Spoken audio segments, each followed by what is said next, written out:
First dates, first impressions. While first impressions don't define who we are, they can definitely help define who people think we are. And of course, you don't want to ruin your first date with the man that you're really into. The last thing we want is for someone to get the wrong idea of the kind of person we are. So here are 6 behaviors to avoid on the first date that shows you in the best light. First one, avoid talking about exes. Unless he specifically asks you about them. It's normal to feel a little awkward on the first date, but that doesn't mean that you should be chatting about your exes and your past experiences and for why those things didn't work out. Especially because with you volunteering that information about yourself, it just makes you look like you're not over it, which isn't a great thing for anyone to see. And the thing is, because he doesn't really know you, even if it was completely on your ex for why things didn't work out, if you're just volunteering that kind of information, it just looks like you're not taking any agency or accountability for your part in why the relationship didn't work.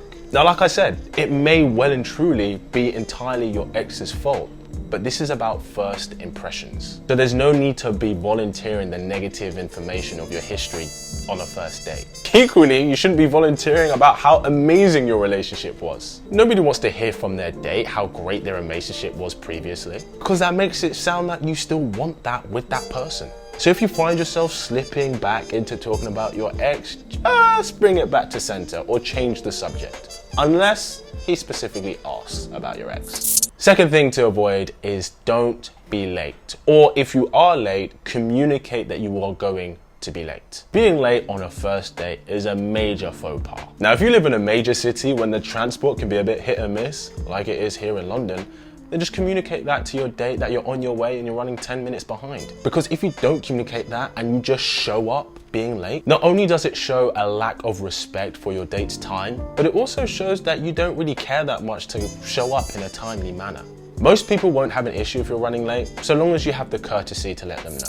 Third behavior not to do is to avoid dominating the conversation. Try not to over-talk them too much on the first date. Now, it's true, if a guy is really into you, then he's going to be very inquisitive about the things about you and your life, about your work, about your hobbies, what your passions are. And it's totally fine if you get into a story and he's asking you about, wanting to know what happened next. But it's so easy to get caught up in talking about ourselves, we cannot realize that we've been talking flat out for the past 30 minutes straight. And we don't even know what the other person does for a living. So it's important to be an active listener as well as engaging and contributing to the conversation. Now you may be thinking, oh, but I never know what to ask about or what to say back. Well, a good way of giving them the space to talk about themselves too is by returning the question that they asked you. Allow your date to do some of the talking and ask follow-up questions on whatever it is that they're sharing. And this actually works in your favor because whenever we feel that we're sharing something personal with someone, that makes us feel closer to them. So it's in your own interest to get him sharing about himself because that's going to make him feel closer to you naturally.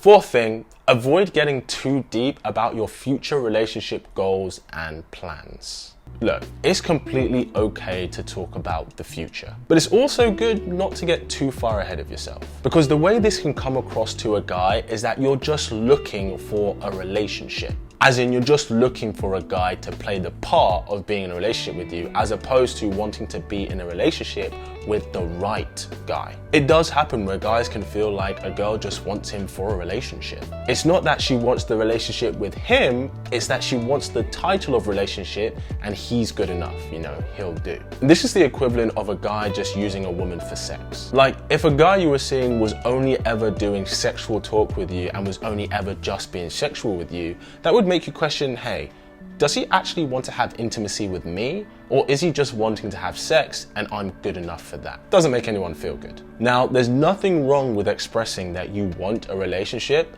but always attach with the right kind of guy when you say this. That makes you come across as more genuine into the kind of relationship that you want to have.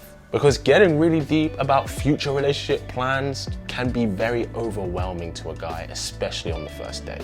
This next thing to avoid is avoid drinking too much. Oof. Getting too drunk on a first date is a major no-no. Because 1, it can look like a coping mechanism to make you feel comfortable. 2, you may say things that you wouldn't ordinarily say when you're sober and, have your head screwed on. And 3, which I would even argue is the most important one, if you don't know this guy, how do you know he's not going to try and take advantage of you?